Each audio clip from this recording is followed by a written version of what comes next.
"Please don't come any closer," I whispered, my voice barely audible as my back pressed against the cold stone wall. My heart raced uncontrollably, each beat echoing louder in the silence of the room. The dim glow of the flickering street lamp outside cast eerie shadows on the peeling walls. The air between us was thick with tension, words unspoken but felt in the crackling silence. Ethan froze mid-step, his expression unreadable. His eyes, dark and stormy, searched mine for anything to hold on to. I couldn't move, trapped between my pounding emotions and the immovable weight of what used to be. "You think I'd hurt you," he finally said, his voice raw, trembling. I didn't answer. My breath hitched as memories washed over me. The images blurred into one another of laughter that filled rooms, stolen kisses under dim-lit skies, promises whispered in the quiet of night. But those moments now felt like ghosts haunting me, fragments of a life I no longer knew how to claim as mine. "Say something, Rhea," he pleaded, his hands clenched into fists. "Please." But I couldn't. Words caught in my throat as I stood there, torn between two opposing forces, the part of me that still yearned for him and the part that had learned to survive without him. 6 months ago, my world was entirely different. I had Ethan, and Ethan had me. Together, we were a storybook love that I thought could never falter. At least, that's what I told myself. Back then, Ethan had a way of making everything seem okay, no matter how chaotic things got. He'd smile at me with those warm eyes of his, a reassurance that nothing in the world mattered as long as we were together. It was the kind of love people dream of, or so I believed. "Stop hogging the blanket," I'd groan at night, tugging at the fabric. "Get your own," he'd tease, pulling it tighter around himself before rolling over to face me. Or better yet, just come closer. Problem solved. And I would. Every time. Because even when he was infuriating, being near him was enough to quiet my restless heart. I used to tell myself that moments like that were proof that we were invincible, that nothing could tear us apart. But the truth is, love isn't invincible. It's delicate. Fragile. And sometimes, it shatters before you even realize the cracks are there. It all began to unravel on a Tuesday, an unremarkable day that became the tipping point of everything I thought I knew. I'd come home early to surprise Ethan, a bouquet of roses in one hand and his favorite Thai takeout in the other. The apartment smelled faintly of lavender and vanilla, a comforting combination I'd spent years perfecting. "Ethan, I'm home," I called, kicking off my shoes as I made my way into the living room. There was no response. At first, I thought he wasn't there. But then I heard the faint hum of his voice coming from the study, muffled by the slightly ajar door. Curious, I set down the food and walked toward the sound. "I know, but it's not that simple," he was saying, his tone low and tense. "I just need more time." Something in his voice made my stomach drop. I froze in the doorway, unsure whether to knock or retreat. The words were innocuous enough, but the weight in his tone was undeniable. He must have sensed me, because he looked up sharply, his eyes wide. "Rhea, you're home early." "I thought I'd surprise you," I said hesitantly, gesturing to the bags in my hands. "Dinner and flowers. Classic, right?" He gave a quick, forced smile. "You didn't have to do that." Something about the way he said it felt wrong. Off. But I ignored the sinking feeling, choosing instead to brush it aside. Because that's what love does sometimes, it overlooks things it shouldn't, hoping they'll sort themselves out. The unraveling continued quietly at first, small moments slipping through the cracks, nights where he worked late, days when he seemed distant, distracted. I tried to reach him, but every attempt felt like chasing smoke. One night, as we lay in bed, I finally worked up the courage to confront him. "Is there something you're not telling me?" I asked softly, staring at the ceiling. Ethan stiffened beside me. "What do you mean?" "You've been different lately," he sighed, turning to face me. "Rhea, it's nothing. Work's just been hectic, that's all." But his eyes wouldn't meet mine, and I knew it wasn't the whole truth. The truth came out 2 weeks later, on the night of our 3rd anniversary. Ethan had planned an extravagant dinner, complete with candlelight and a string quartet playing softly in the background. But beneath the glittering facade, there was an unease that clung to him like a shadow. "Rhea," he said suddenly, setting down his fork. I need to tell you something. The seriousness in his tone made my chest tighten. What is it? I got an offer. A huge one. It's... He paused, taking a deep breath. It's my dream job, Rhea. In New York. The words hit me like a blow. New York. It's everything I've been working toward, he said, his voice trembling. But I don't know how we'd make it work. I stared at him, the room suddenly feeling colder. So, what are you saying, Ethan? That you're leaving? He reached across the table to take my hand. I'm saying I don't want to lose you. But I don't know what else to do. The rest of the evening passed in a blur of tears and broken words. He tried to explain, but the truth was painfully clear. His dreams and our life didn't fit together anymore. Ethan left 2 weeks later. Watching him walk through the airport terminal was like watching a part of myself being torn away. You'll call every day, right? I asked, desperation clinging to my voice. Every day, he promised, pulling me into a tight hug. This isn't the end, Rhea. We'll make it work. But his promises quickly faded into the static of silence. The calls became shorter. The texts more infrequent. And then, one day, there was nothing. The day I packed up Ethan's things was the day I finally broke. His favorite hoodie still hung in the closet, smelling faintly of cedarwood and rain. As I held it in my hands, memories flooded back, 1,000 moments we'd shared, now reduced to empty fabric. Tears streamed down my face as I sank to the floor, clutching the hoodie to my chest. For the first time, I truly understood what it meant to lose someone. Standing in that dimly lit room now, months later, all those memories threatened to overwhelm me. Ethan's voice pulled me back to the present. Rhea, I'm not the same person who left, he said, stepping closer. I shook my head, my throat tightening. You say that, but how can I trust you again? I'll prove it to you, he said quietly. If you let me. For a moment, the space between us felt charged with the weight of 1,000 possibilities. But could I really let myself hope again? Ethan's words echoed in the silence of the room. If you let me. Such a simple phrase, yet it carried a storm within it. I don't know if I can, I said finally, my voice barely louder than a whisper. My hands fidgeted with the hem of my sweater as I avoided his gaze. Rhea, he took another cautious step closer, his hands outstretched as though afraid I'd bolt. I know I've hurt you, more than I'll ever be able to say. But I'll spend every day proving to you that I'm not going to make the same mistakes again. I wanted to believe him. I really did. But the scars on my heart were still too fresh, too raw to be smoothed over by mere words. You think it's that easy? I asked, lifting my eyes to meet his. They burned with unshed tears. You can just show up months later and say all the right things, and I'm supposed to forget how broken I've felt. How shattered you left me. His face crumpled, and for the first time, I saw regret etched deeply in every feature. I don't expect you to forget, Rhea.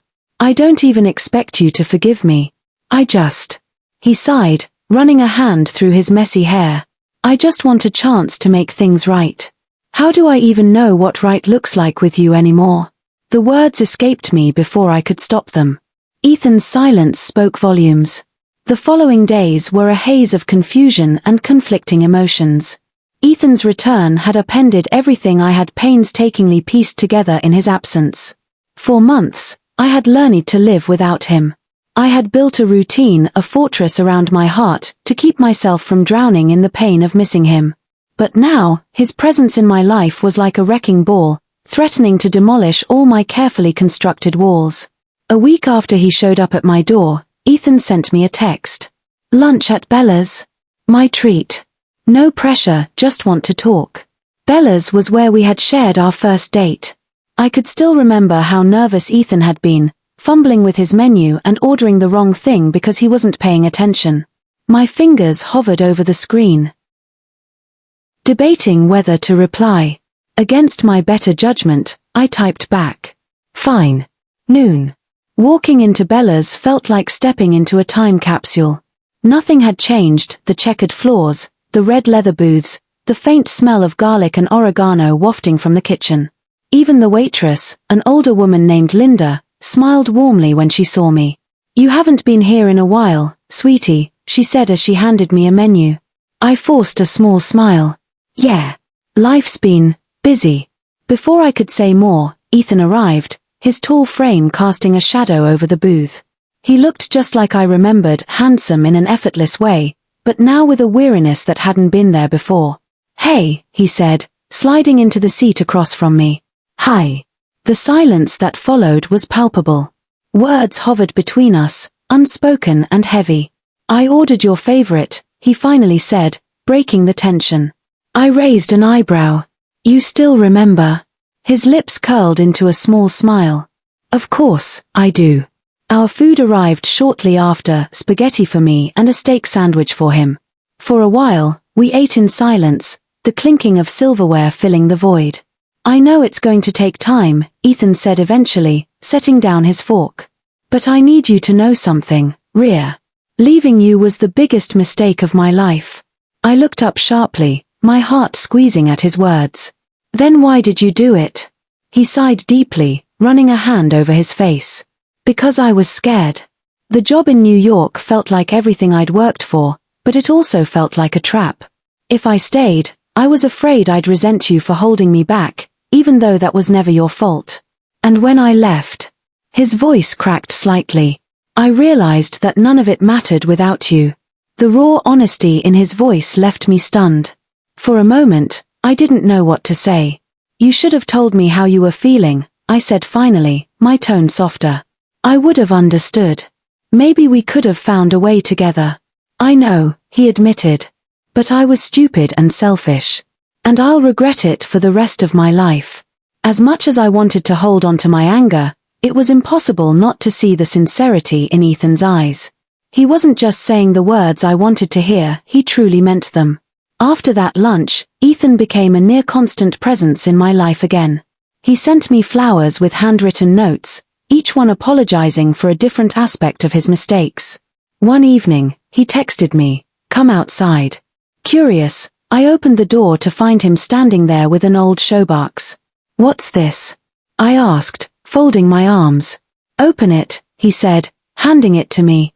Inside were dozens of photos and mementos from our time together, ticket stubs from movies we'd seen, postcards from our trip to the beach, even the bracelet he'd given me on my birthday. "I kept everything," he said softly. "Because even when I wasn't with you, I couldn't let go of what we had." The tears I'd been holding back spilled over as I looked through the box. Each item was a reminder of the life we'd built together, a life I thought I'd lost forever. As time passed, the cracks in our relationship slowly began to mend. But it wasn't easy. There were days when the memories of his departure still stung, when the fear of being hurt again loomed too large to ignore. Ethan, however, was patient. He gave me the space I needed while also reminding me, in his own subtle ways, that he wasn't going anywhere this time. One rainy evening, as we sat on my couch watching an old movie, I turned to him and asked, "Why didn't you give up? Most people would have moved on." He looked at me, his expression unreadable for a moment.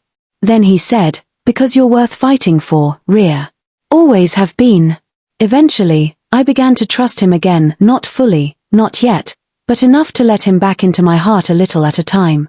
One day, as we walked by the lake where we used to spend our Sundays, he took my hand in his. It felt natural, familiar, like coming home. "I know I have a long way to go to make this right," he said. "But I'm not giving up. Not ever." For the first time in a long while, I felt a flicker of hope. Maybe, just maybe, we could find our way back to each other. The days melted into weeks, and the invisible line that had kept Ethan and me apart began to blur. He kept showing up, not just physically but emotionally, proving in every small way that his promises were more than words. I still guarded my heart, but it was no longer an iron fortress.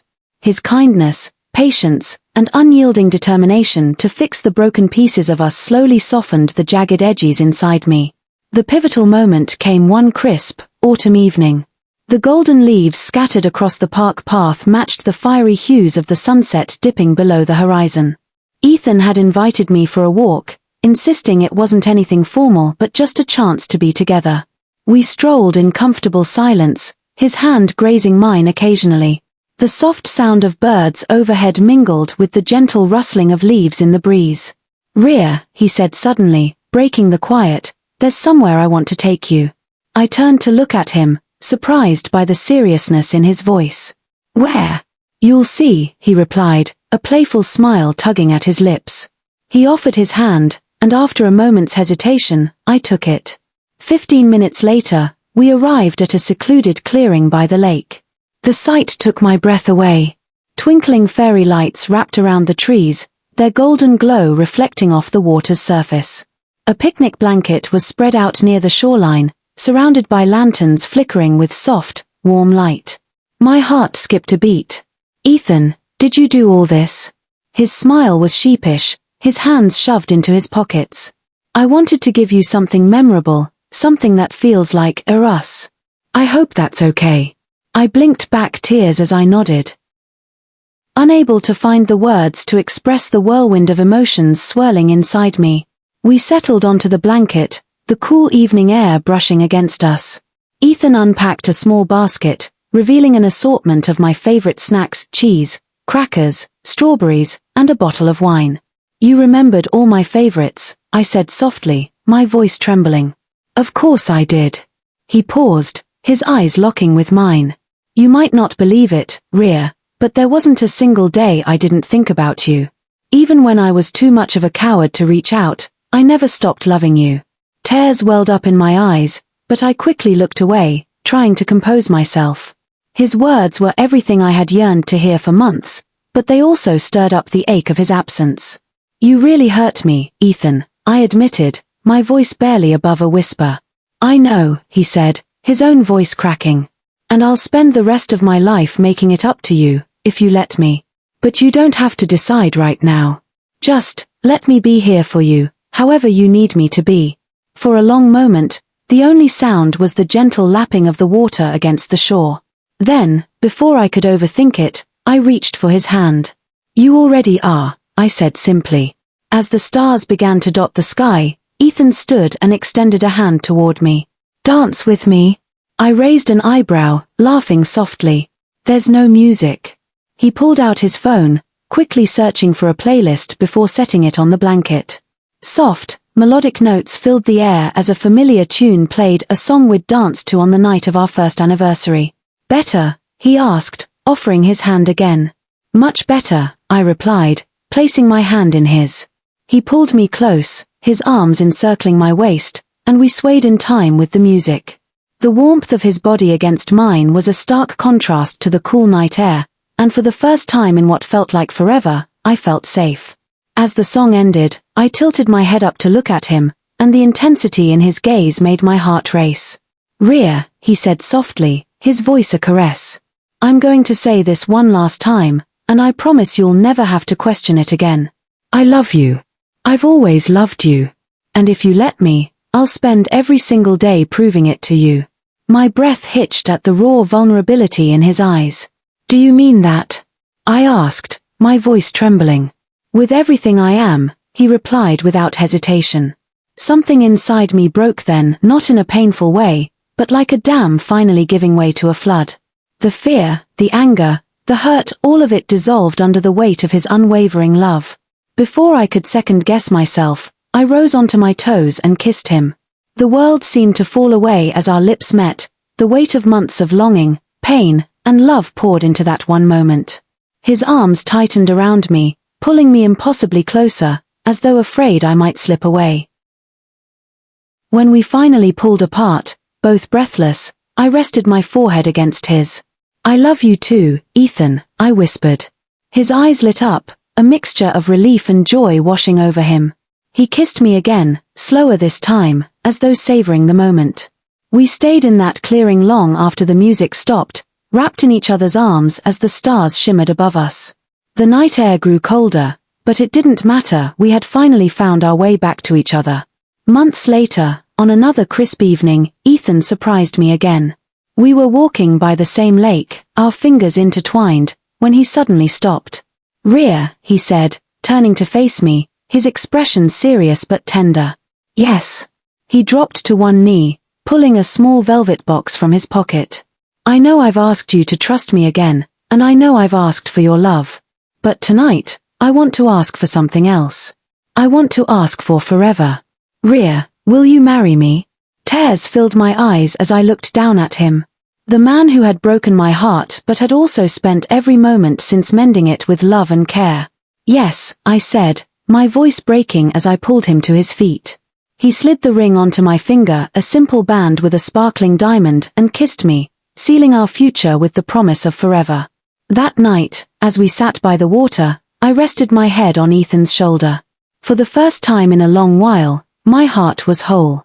Love, I realized, wasn't about perfection. It was about perseverance, about choosing each other even when the road got rough. And as I looked into Ethan's eyes, I knew without a doubt that I had made the right choice.